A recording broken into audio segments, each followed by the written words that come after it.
토요일 새벽 예배를 하나님 앞에 올려드리겠습니다. 다 함께 보실 하나님의 말씀은 사무엘하 20장 4절에서 13절까지의 말씀입니다. 왕이 아마사에게 이르되 너는 나를 위하여 3일 내로 유다 사람을 큰 소리로 불러 모으고 너도 여기 있으라 하니라. 아마사가 유다 사람을 모으러 가더니 왕이 정한 기일에 지체된지라. 다윗이 이에 아비새에게 이르되 이제 비그리의 아들 세바가 압살롬보다 우리를 더 해하리니 너는 내 주의 부하들을 데리고 그의 뒤를 쫓아가라. 그가 견고한 성읍에 들어가 우리들을 피할까 염려하노라 하매 요압을 따르는 자들과 그렛 사람들과 블레셋 사람들과 모든 용사들이 다 아비새를 따라 비그리의 아들 세바를 뒤쫓으려고 예루살렘에서 나와 기브온 큰 바위 곁에 이르매 아마사가 맞으러 오니 그때에 요압이 군복을 입고 띠를 띠고 칼집에 꽂은 칼을 허리에 맸는데 그가 나아갈 때에 칼이 빠져 떨어졌더라. 요압이 아마사에게 이르되 내 형은 평안하냐 하며 오른손으로 아마사의 수염을 잡고 그와 입을 맞추려는 채 하매 아마사가 요압의 손에 있는 칼은 주의하지 아니한지라. 요압이 칼로 그의 배를 찌르매 그의 창자가 땅에 쏟아지니 그를 다시 치지 아니하여도 죽으니라. 요압과 그의 동생 아비새가 비그리의 아들 세바를 뒤쫓을새 요압의 청년 중 하나가 아마사 곁에 서서 이르되 요압을 좋아하는 자가 누구이며 요압을 따라 다윗을 위하는 자는 누구냐 하니 아마사가 길 가운데 피 속에 놓여 있는지라. 그 청년이 모든 백성이 서 있는 것을 보고 아마사를 큰 길에서부터 밭으로 옮겼으나 거기에 이르는 자도 다 멈추어 서는 것을 보고 옷을 그 위에 덮으니라. 아마사를 큰 길에서 옮겨가매 사람들이 다 요압을 따라 비그리의 아들 세바를 뒤쫓아 가니라. 아멘. 예수님의 산상수훈을 다루고 있는 마태복음 7장 3절은 이렇게 말씀하고 있습니다. 어찌하여 내 형제의 눈 속에 있는 티는 보고 내 눈 속에 있는 들보는 깨닫지 못하느냐. 자신을 먼저 돌아보지 않고 상대방을 탓하는 것을 꼬집는 말씀입니다. 왜 자신 안에 있는 들보는 보지 못하고 상대방의 티끌을 지적하게 될까요? 본질보다 현상에 집중하기 때문입니다. 본질이 아닌 현상에 집중하다 보면 결과만을 보고 판단하고 행동하는 오류를 범하게 되는 것입니다. 일어난 일이 나의 잘못에 대한 결과일 수 있는데 그렇게 생각하지 않고 내가 당한 억울한 일만 곱씹는 것이죠. 그래서 성찰하는 자세가 필요합니다. 가장 먼저 내가 한 일을 돌아보고 그 다음에 일어난 일에 대해서 판단해 보는 것이죠. 우리는 오늘 말씀에서 자신이 행했던 일들은 돌아보지 않고 자신의 자리를 빼앗겼다고 하는 결과에만 억울해하며 그 자리를 다시 차지하기 위해 끔찍한 일을 아무렇지도 않게 행하는 한 사람을 만나게 됩니다. 그는 바로 요압입니다. 그는 자신의 들보를 보지 않고 상대방의 티끌을 훨씬 더 크게 여겼던 사람이었습니다. 오늘 본문을 보면 다윗은 아들의 반역이 실패로 돌아간 후에 흉흉한 민심을 수습하기 위해서 압살롬 군대의 사령관이었던 아마사를 등용합니다. 다윗을 지지하는 자들과 압살롬을 지지하는 자들로 나뉘어져 있던 민심을 회복하기 위해 반군 쪽에 있었던 아마사를 벌하지 않고 오히려 군대 장관으로 삼는 넓은 아량을 보여준 것이죠.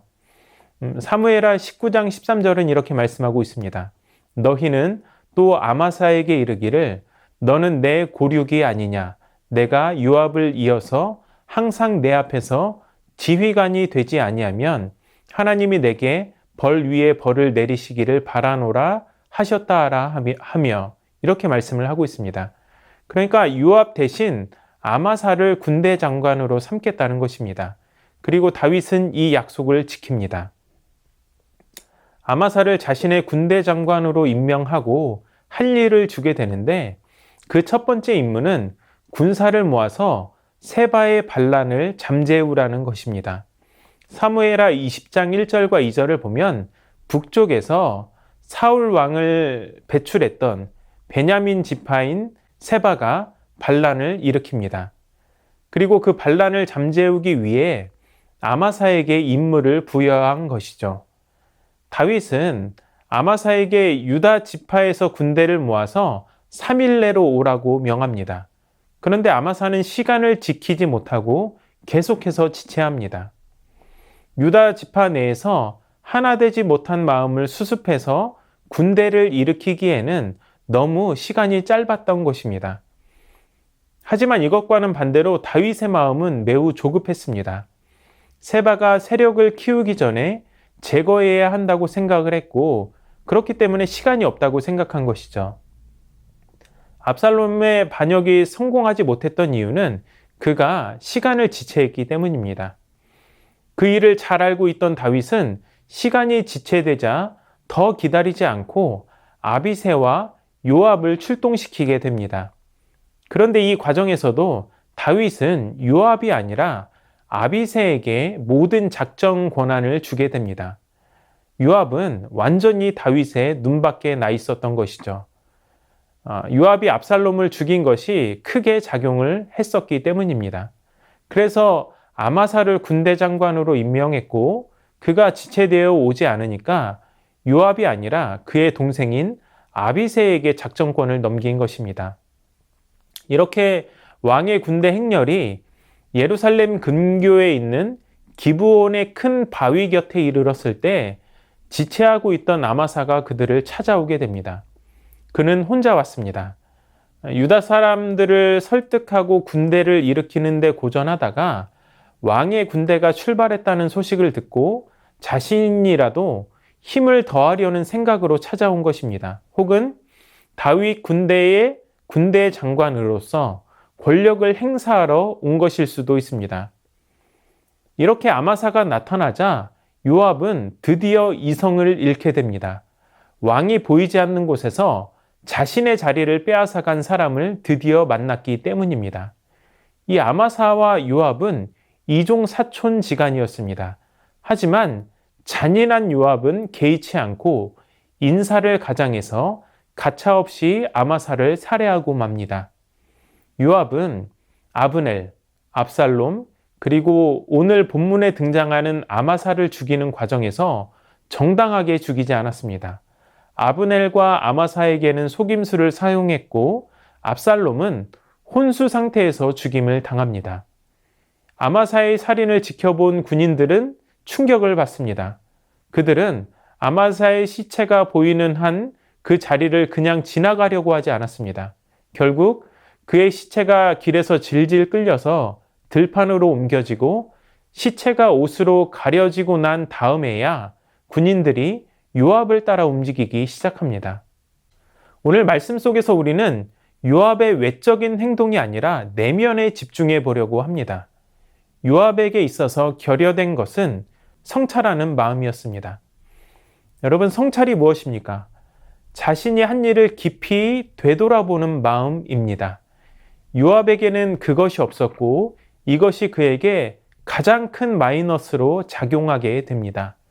잠언 4장 23절은 우리에게 이렇게 말씀하고 있습니다. 모든 지킬 만한 것 중에 더욱 내 마음을 지키라. 생명의 근원이 이에서 남이니라. 요압은 매일 매순간 마음을 지켜야 했지만 자신의 행동을 돌아보지 않고 눈에 보이는 결과에만 그것을 따라서 움직였습니다. 요압은 동생의 복수를 한다는 명목으로 아브넬을 죽입니다. 그런데 말씀을 자세히 읽어보면 요압의 동생인 아사엘은 무리하게 아브넬을 쫓다가 죽임을 당한 것을 볼 수 있습니다. 사실 아사엘은 아브넬을 죽일 마음이 없었습니다. 그래서 살 수 있는 기회를 몇 번이고 주었지만 아사엘은 무모하게 계속해서 달려들었습니다. 그러다가 결국 죽임을 당하게 된 것이죠. 무엇보다 전쟁 가운데 일어난 일이었습니다. 이후 아브넬이 다윗과 화친하러 왔는데 요압에게 암살을 당합니다. 물론 동생의 복수라는 명분이 있었지만 나라가 통일되지 않은 상태에서 이 일은 자칫 두 나라 간의 엄청난 파장과 정치적인 싸움으로 이어져서 다시금 전쟁이 날 수 있는 위기를 가져올 수도 있는 사건이었습니다. 또한 다윗은 압살롬을 살리라고 했지만 요압은 반역자를 가차없이 죽입니다. 이 일로 인해 다윗의 눈밖에 나서 아마사가 군대 장관을 차지하자 그는 이성을 잃고 기회를 틈타 아마사도 죽입니다. 요압은 뛰어난 장수였지만 교활했고 무엇보다 자신을 돌아보지 않는 사람이었습니다. 생각하고 행동하기 전에 먼저 자신을 성찰하는 겸손함이 그에게 필요했습니다. 사실 이것이 다윗과 요압의 가장 큰 차이였습니다. 다윗은 자신을 돌아볼 줄 아는 사람이었습니다. 비록 살인자요, 간음한 자였지만 그가 하나님 마음에 합한 자로서 평가를 받을 수 있었던 것은 자신을 돌아볼 줄 아는 사람이었기 때문입니다. 요압에게 결여되었던 치명적 약점이 바로 이것이었습니다. 사랑하는 여러분, 늘 하나님 앞에서 삶을 점검할 수 있기를 바랍니다. 아무리 삶이 힘들고 바빠도 잠시 멈춰서서 올바른 믿음의 길을 가고 있는가, 믿음의 정도를 걷고 있는가를 고민해 보시기 바랍니다. 눈앞에 보이는 현상에 마음을 빼앗기는 요압처럼 행동하는 것이 아니라 먼저 자신의 마음을 들여다볼 수 있는 다윗과 같은 겸손함이 있기를 축복합니다. 생명의 근원이 거기에서 나오기 때문입니다. 오늘도 우리에게 주어진 치열한 삶의 현장이 있습니다. 열정을 다해서 살되 하루의 마지막에는 늘 하나님 앞에서 오늘 하루는 어땠는지를 돌아볼 수 있는 저와 여러분이 될 수 있기를 바랍니다. 삶의 성찰을 통해 깨닫게 하시고 돌이키게 하시고 새롭게 하시는 주님의 풍성한 은혜를 경험하시기를 주님의 이름으로 축원합니다. 말씀을 기억하며 다 함께 기도하도록 하겠습니다. 이 시간 기도하실 때 드러나는 현상과 결과에 집중하는 것이 아니라 내면에 집중할 수 있는 하나님의 자녀가 되게 하여 주시옵소서. 하나님 앞에서 삶을 성찰하고 돌아보는 거룩한 영적인 습관을 갖게 하여 주시옵소서.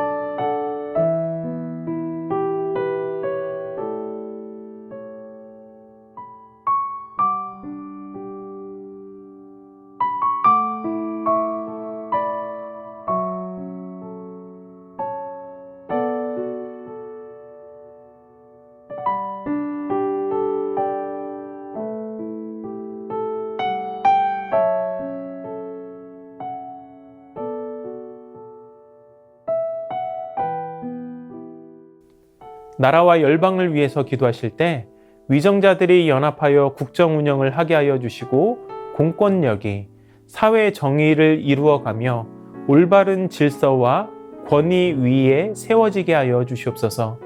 이란 정부가 어려운 경제 상황 때문에 일어난 군중 시위에 대한 폭력적 진압을 중단하고 악화하는 이란 경제를 되살리기 위해 국제사회와 협력하여 지혜롭게 대처하게 하여 주시옵소서.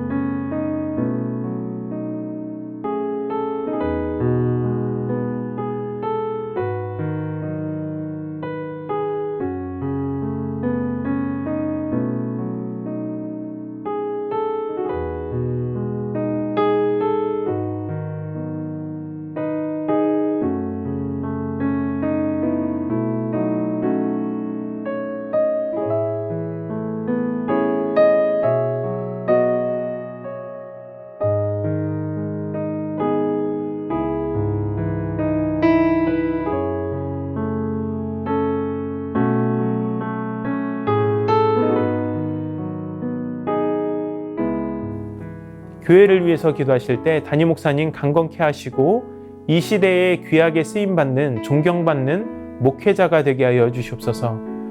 예배당 예배 회복을 통해서 모든 성도들이 나와서 예배와 교제를 회복할 수 있는 새순교회가 되게 하여 주시옵소서. 히즈쇼 어린이 뮤지컬을 준비하는 손길 가운데 은혜를 주시고 매회 매진이 되어서 많은 성도들과 지역 주민들에게 영적인 유익을 전달하는 시간이 되게 하여 주시옵소서.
선교사님들과 환우들을 위해서 기도합니다. K국 연미족 정부웅 선교사님을 위해서 기도하실 때 정선미 선교사님 지난달 말에 택시 교통사고를 당했는데 후유증 없이 온전히 강건케 되도록 딸들의 학교 적응과 러시아어에 진보가 있게 하시고 예비된 친구들을 만나서 적당한 때에 좋은 소식을 나눌 수 있도록 선교사님에게 언어 공부를 할 때 지혜와 총명과 명철을 더하여 주셔서 현지 언어를 잘 습득하게 하여 주시옵소서.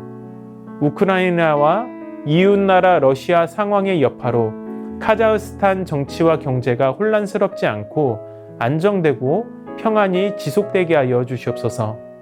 문현자 권사님, 권호순 권사님, 이민환 권사님, 신한환 권사님, 추명우 성도님, 추승민 형제님, 이춘실 집사님, 김인혜 집사님, 최혁기 성도님, 이길태 집사님, 김찬준 집사님, 김영자 권사님, 정순근 권사님, 김봉남 권사님, 김광순 집사님, 박문천 집사님, 노성빈 형제, 최혜랑 집사님, 아버님.